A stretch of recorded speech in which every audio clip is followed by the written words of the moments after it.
Agora, hoje, você tem experiências também dentro do xamanismo. Sim. Né? Você pode falar um pouco para nós? Eu só queria antes fazer um comentário, porque tem um livro que eu gosto muito, que é Nada para se Ver Aqui, do Kevin Wilson. E é um livro de realismo mágico, e nesse livro tem duas crianças que elas entram em combustão.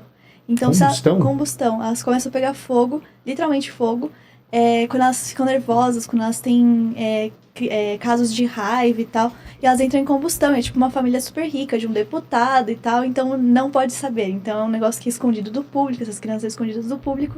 E é um livro maravilhoso. Qual que é o nome? Repete, que eu acho que é legal, de repente alguém... Nada para Ver Aqui, do Kevin Wilson. E ele acabou de lançar um livro novo aqui no Brasil, que ele já tem faz tempo, mas que Não é Hora de Entrar em Pânico, alguma coisa assim. Mas é muito legal os livros dele. E é de realismo mágico. E aí uma mulher é contratada para cuidar dessas crianças e tentar maneiras para fazer com que elas se acalmem. E uma das maneiras é a yoga. Então é muito interessante esses trechos no livro, porque mostra as crianças, às vezes, começando a entrar em combustão. Eles começam todo dia de manhã a fazer esses exercícios, e é um dos processos para ajudar essas crianças a não pegarem fogo. Nossa. Claro que tem várias metáforas aqui, mas eu lembrei desse livro que é muito bom, inclusive. Vale a pena ler. Legal. É bem legal. De repente você lê também, indica para os seus alunos. É um livro interessante, é curtinho, é rápido de ler. Gratidão. É um bom livro. Perfeito. E aí a pergunta, né, que eu tinha feito... Xamanismo. Então vamos lá, o xamanismo ele entrou, né, na minha vida no ano de 2009.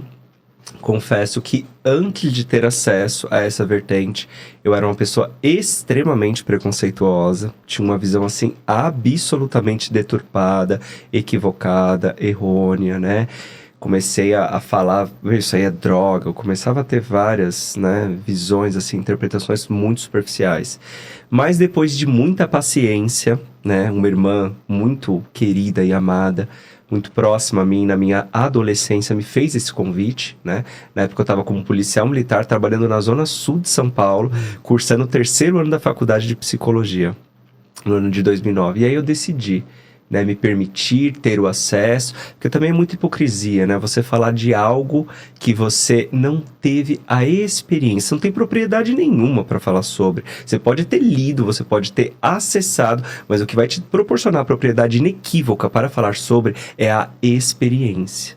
Então eu falei, não, vou me abrir, vou me permitir. Eu estava realmente já numa fase que eu estava identificando alguns padrões bem nocivos, né, na minha estrutura psíquica, e eu falei, vamos lá. Vamos ver, vamos sentir, vamos experimentar, já que você tá, né, trazendo com, poxa, tanta propriedade aí. E eu via o comportamento dela, a paciência dela falando comigo. Mesmo eu agindo ali de forma ríspida, rígida e preconceituosa, ela com uma sutileza, com uma educação, com um respeito, que eu falava, meu Deus do céu, isso não é algo normal. Então chamou a minha atenção e eu falei, vou me abrir para isso. E aí fui em Mogi das Cruzes, no distrito de Itaiaçupeba, em um sítio chamado Natureza Divina. Lá foi a minha primeira experiência com a ayahuasca. E como eu disse, né, foi assim algo extremamente impactante. Para quem nunca teve a experiência, nenhuma palavra é suficiente. Para quem já teve, nenhuma palavra é necessária. Porque você toca o inefável, você se conecta com o divino. Eu até era muito cético. Extremamente cético nesse período da minha vida, e depois dessa experiência eu comecei a falar, opa, peraí, existe algo além, existe algo a mais, né? A ayahuasca, ela promove, eu não sei se vocês sabem como é a composição do chá, né? A ayahuasca, ele é feito de 2 plantas, que é a Psychotria viridis, que é a chacrona, que contém o DMT, que é a dimetiltriptamina, mais conhecida como molécula do espírito. Inclusive, o nosso corpo produz DMT de forma natural e espontânea somente em 3 ocasiões distintas da nossa vida. A primeira é na hora do nascimento, a segunda é em uma experiência quase morte, e a terceira na hora da morte. Então, o DMT, ele promove uma expansão realmente de consciência, né? Os alcaloides que contém o jagube, que é a outra planta, né, que é o Banisteriopsis caapi, que faz essa decocção junto com a chacrona, né? Daí é extraído justamente essa medicina. A gente percebe que quando a gente tem algum trauma quando a gente cria algum bloqueio em nós, os nossos neurônios, eles perdem as conexões, as sinapses, né, que são as conexões, a comunicação entre eles, se perdem, eles se afastam. Quando você consagra a medicina, quando o DMT, ele entra em contato com o seu sistema nervoso, ele promove essa reconexão. Então, tudo aquilo que você reprimia, tudo aquilo que você temia, tudo aquilo que estava escondido nos recônditos mais profundos da sua alma, eclodem. E você passa a se olhar de uma forma que você nunca se olhou, que é de dentro para fora. E aí eu comecei a me deparar com situações, com energias dentro de mim que eu nem imaginava que existiam. Porque para mim aquilo ali era normal no meu comportamento, no meu contexto profissional. Eu achava que, né? Eu sou o cara, eu sou um ótimo profissional, tá tudo maravilhoso. Eu comecei a olhar para essas minhas sombras, né? Então a ayahuasca, ela trouxe justamente essa retirada do véu para que eu pudesse observar alguns padrões comportamentais nocivos que eu estava ali adotando e reproduzindo, né? De forma efetiva e com constância. E aí eu pude aos pouquinhos ir, né?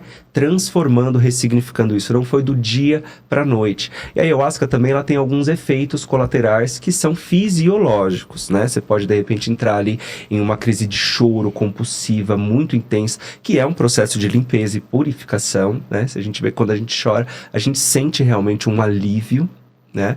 A gente pode também vomitar, que não é tão agradável, mas a hora que você termina de fazer esse processo é uma leveza muito grande, colossal, né? Você pode ter também desarranjos intestinais, tudo isso faz parte, pode vir a ocorrer, não necessariamente vai ocorrer.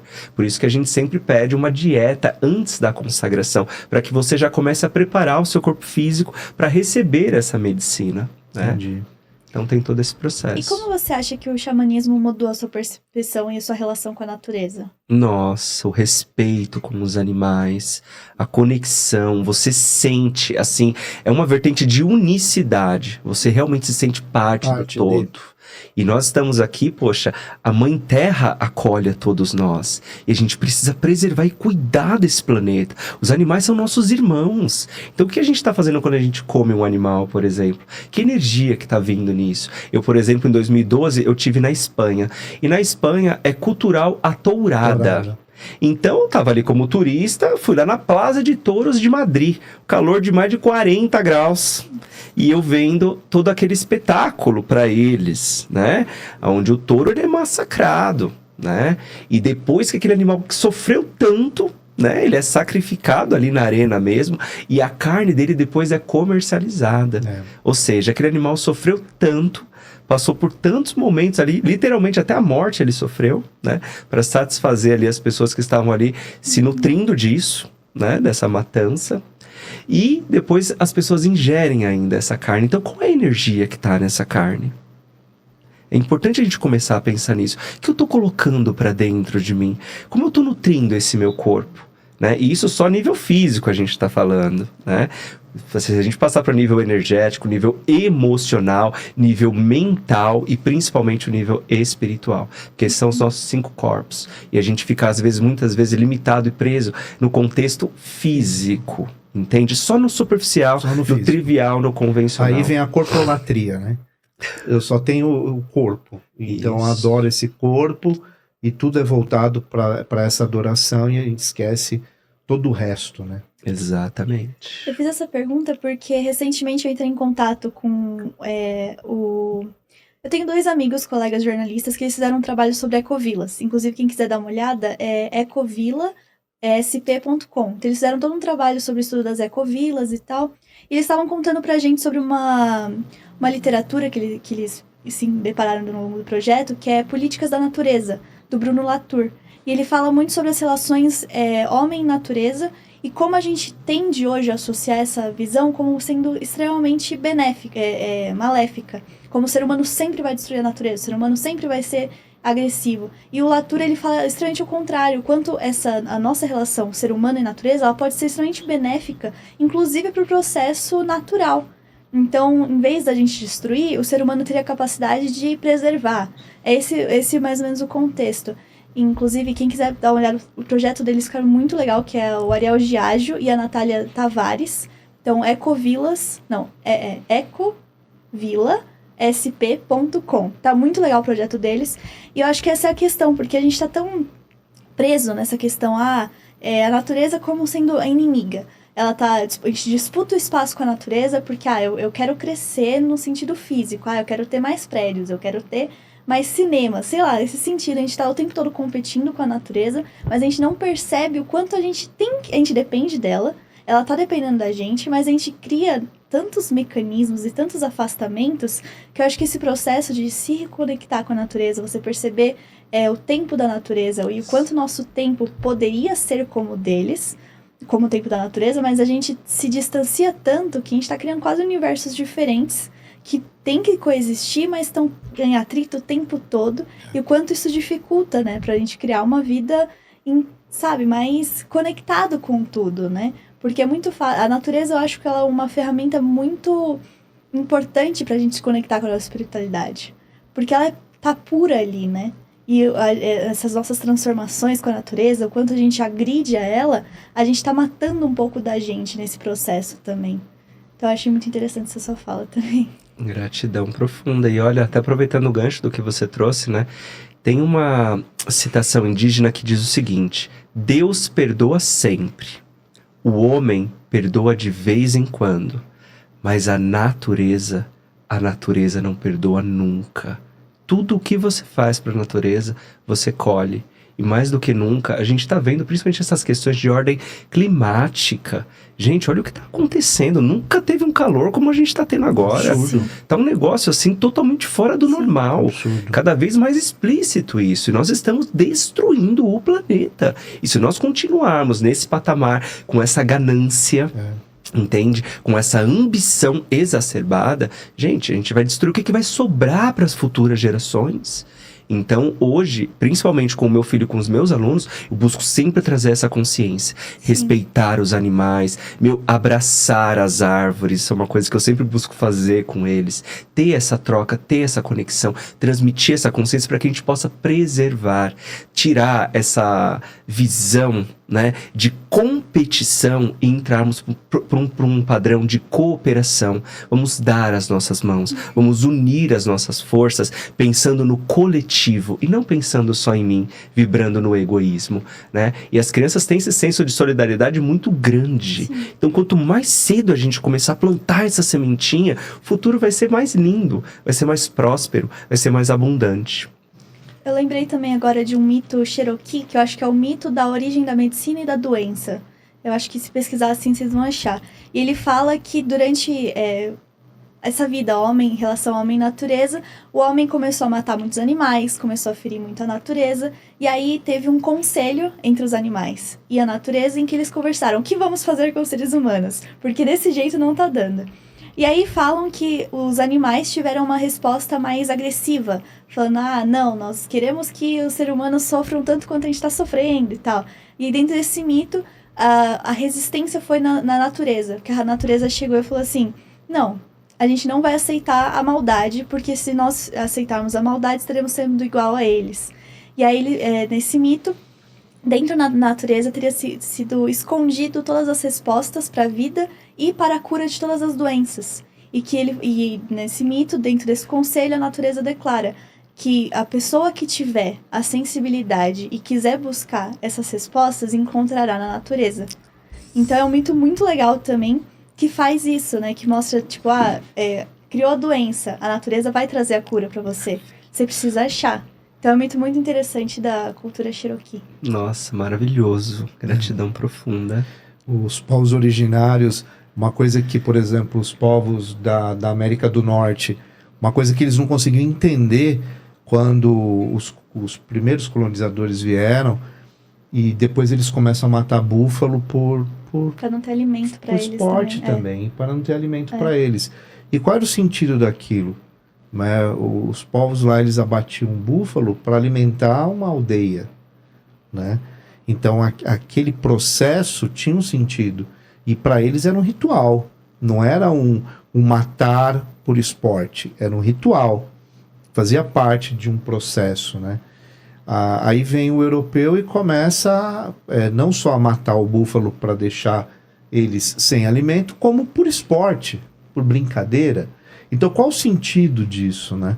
Então, essa lógica dos povos originários, a forma que eles se relacionavam, a forma de lidar com a natureza pelo viés apenas da subsistência e não do acúmulo, que de repente aquilo vira uma moeda de troca apenas, e depois hoje mais com requintes, né?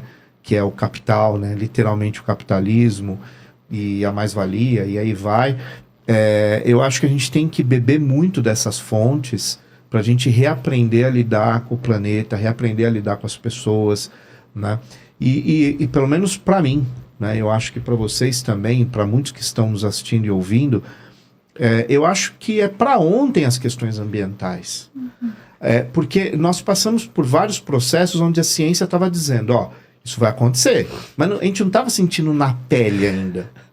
Né? Eu já passei por várias etapas, eu venho acompanhando isso com muita firmeza desde a Eco 92, né? Que eu era ali jovem, e aí aquilo virou uma causa também, né?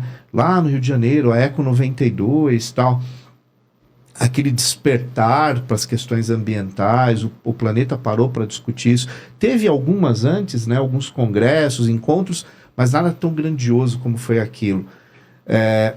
Só que a gente não estava sentindo isso na pele ainda. São Paulo não tinha esse calor. Nossa. São Paulo era a terra da garoa, né? A famosa terra da garoa. E a gente passou por Saaras, aí os dias anteriores a esse programa. Eu nunca vi sensação térmica de 40 graus em São Paulo, que a gente não conseguia dormir, né? Não conseguia dormir. Não, era de passar mal. Eu aí, desmaiei um dia, real, tô falando sério, por causa do calor. Aí Eu apaguei. Agora um dia, pouco antes do programa aqui, que foi um dia um pouco chuvoso, com um friozinho, aí eu até brinquei com a pessoa lá do trabalho que é jovem, eu falei, isso aqui é São Paulo, viu? São Paulo era isso. Aquilo que vocês estão vendo agora já é a emergência. Então a natureza... Até os bichinhos ficam agitados. Nossa! Eu vejo pelos meus cachorrinhos em casa. Eles ficaram maus, assim, eles não tinham força nem pra levantar. Não sabia onde ficar. Então, que planeta eu quero, que mundo eu quero, e o que é certo. A sociedade que eu vivo hoje não é a que eu sonhei. Perfeito. Não é. Né? Então, isso significa o quê? Que a gente tem que lutar muito. Né? Agora, tem muita gente que sonha parecido comigo, isso eu tenho certeza. A tua fala já mostrou isso para mim também, que a gente tem convergência aqui. Né? A gente quer um planeta mais equilibrado, a gente precisa parar esse aquecimento global, a gente precisa rever que já consumo. virou ebulição, né? Não é nem aquecimento. A gente precisa rever o consumo, que eu acho que é uma das questões mais severas que a gente vive. Os países desenvolvidos, o lixo dos países desenvolvidos é uma coisa astronômica e muito maior que os países em desenvolvimento ou países mais pobres. Então eles jogam toda a culpa para cima da gente, mas eles que consomem absurdamente, né? Então eu acho que é um debate que não é nem a nossa pauta aqui, mas é um debate que a gente tem que travar com a sociedade. Sim. Né? Extremamente necessário. E a criança, cara, você ensinou ali, ela vai cobrar o pai depois. Ela vai levar esse discurso para a família. Se o pai jogar alguma coisa no chão, ou fizer alguma coisa, ela vai cobrar. Né? Porque criança é isso. Então, eu acho que a gente tem, desde a mais tenra idade, trabalhar esses valores, esses conceitos, para a gente construir uma sociedade melhor, justa, próspera para todos e não para uma minoria ali, que infelizmente ainda é a realidade do nosso país. Né? Exato.